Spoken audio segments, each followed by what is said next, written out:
Hi, Professor Baldwin here, and today we're going to talk about polynomial functions and modeling.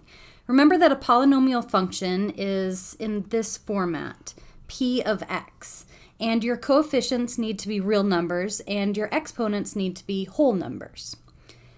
The next definition we have is continuous. A continuous graph is a graph of a polynomial that has no holes or breaks and it doesn't have sharp corners. So when you're drawing it with your pencil, you never have to lift up your pencil. And the most important terms that we have for this section are these three. The leading coefficient, which is your first non-zero coefficient, and your leading term, which is that whole first term, and the degree. This is the highest degree of any of the terms, n. Let's look at some examples so that you fully understand what a degree, a leading term, and a leading coefficient are. This first function is the constant function. It's a straight line at y equals 8, right? F of x could be written as y equals. So this is y equals 8. And the degree here is 0 because the degree is the highest value of any exponent, and there's no exponent. The leading term, well, there's only one term, and that's 8. And that term is also a coefficient, so the leading coefficient is 8. Now, example 2 is a line. This is y equals 2/3 x plus 5. The degree here would be the exponent of the first term, which is just x. The exponent's 1, so this is degree 1. That leading term, that whole first term, which is 2/3 x. And the leading coefficient is the constant part, which is just 2/3. Next, we have a quadratic, and the quadratic has an exponent of 2 in its leading term, so that's a degree 2 polynomial. The leading term is negative 4x squared. And the leading coefficient, remember, is just that constant, which is negative 4. Our last example is a cubic. Notice that the highest exponent, or the largest exponent, is x cubed. So this is a degree 3 polynomial. The leading term is just that x cubed. And the tricky part, the leading coefficient, there isn't a value written in front of the x cubed, but there's always that imaginary 1. So the leading coefficient here is a 1. Now, why are these terms so important? These terms, specifically the degree and the leading coefficient, tell us the end behavior of the graph. So we use these for this leading term test. And it'll tell us the behavior as x approaches infinity or as x approaches negative infinity. And it'll go one of 4 ways. So let's look at our quadratic example up here. Remember that we saw we had a degree of 2? Well, the n is the degree. So the quadratic has a degree of 2, which is even. So this is our quadratic, would fall in this row. And then which of these graphs would we have depends on that leading coefficient. So subscript n is the leading coefficient. And the leading coefficient for our quadratic, it was negative 4x squared for that leading term. So an even degree, and negative 4 is that leading coefficient, which means we would have this graph. And that's what we had learned before, right?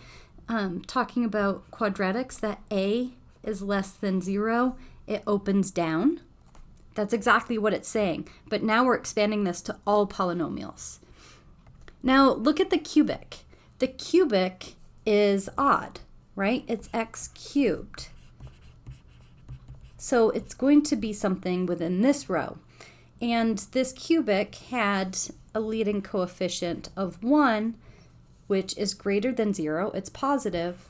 So that last graph of the cubic would look like this first graph.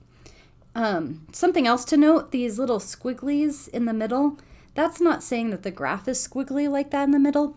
The leading term test only tells us the ends, so only the very end. We don't know what's happening in the middle quite yet.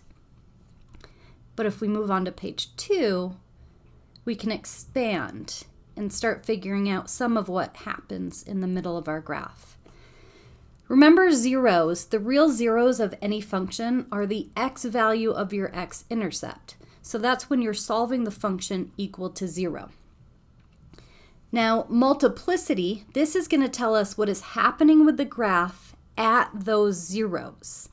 And the key part here is based on k.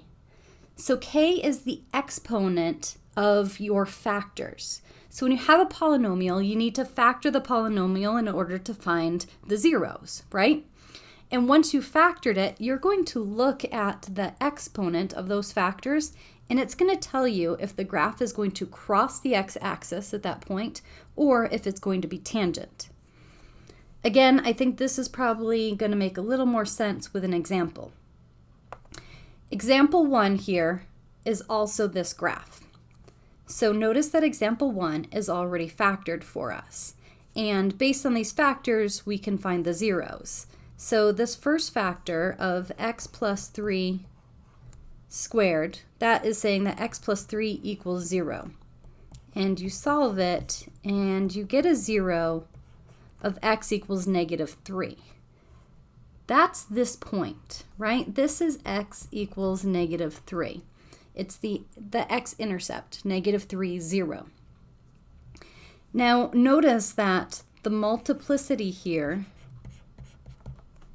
is 2. That's because of the exponent 2 on that factor.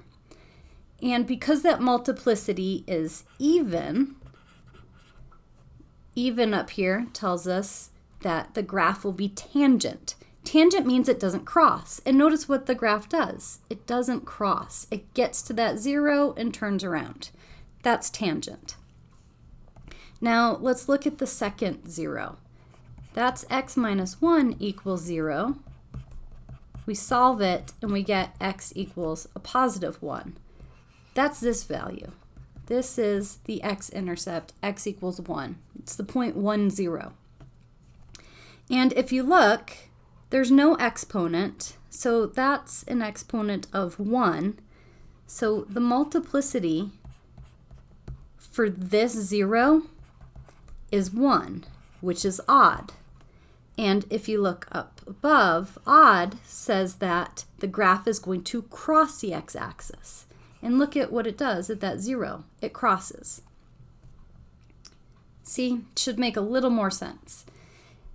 Now we're going to move on to 2 more examples where we're going to find the zeros of the function and we're going to state the multiplicity of them. We're not going to graph. We just want zeros and multiplicity. So in example 2, it's already factored for us, and the 0 is going to be x squared minus 9 equals 0, and you add 9 to both sides, and you have x squared equals 9.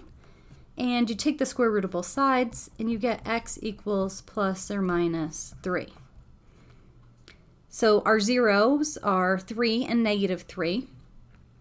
And then our multiplicity is going to be 3 because of that exponent on the factored. Now, example 3. We have a polynomial, but it's not factored. But notice that our polynomial has 4 terms, and remember you see 4 terms, factor by grouping.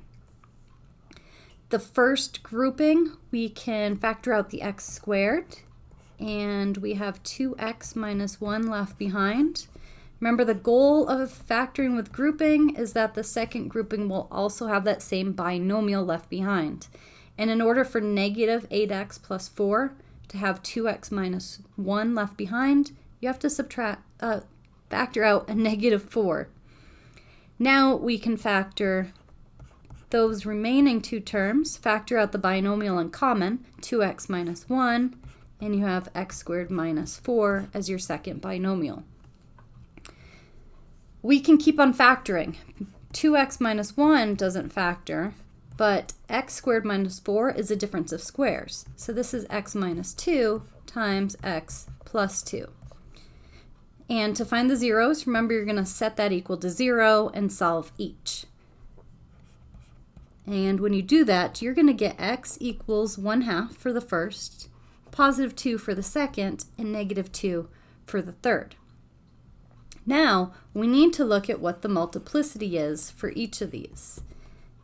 And to do that, you need to look at the exponents of all of those factors. None of them have an exponent, so it's that imaginary 1. So the multiplicity for this polynomial and for these zeros is 1. Now let's look at an application with a polynomial. And you might get a little overwhelmed because of the size of this function, but just read the question. And the question is telling you that this function is telling us sales data for records over the years of 2001 to 2014, where x is the number of years after 2001, and f of x is the number of albums in millions. And we're asked to find the number of albums sold in 2008. Well, 2008, we need to convert that to x. And x is years after 2001. Well, that would be 7 years, or x equals 7. So we need to calculate f of 7, or take our function, and every place we see an x, we replace it with 7. This is going to take a little bit to rewrite, but once we rewrite it, we can plug this right into our calculator.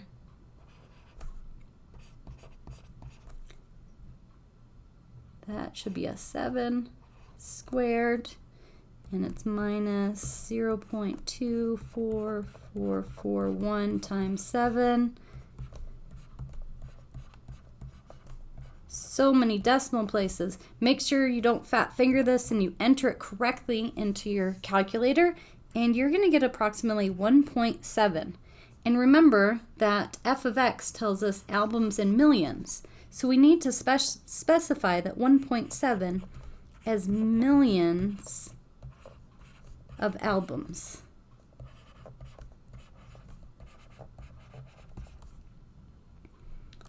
I hope this video was helpful. If you still have questions or you come across a problem that you need help with, leave it in the comments or shoot it to me in an email and I'll make a video of it for you.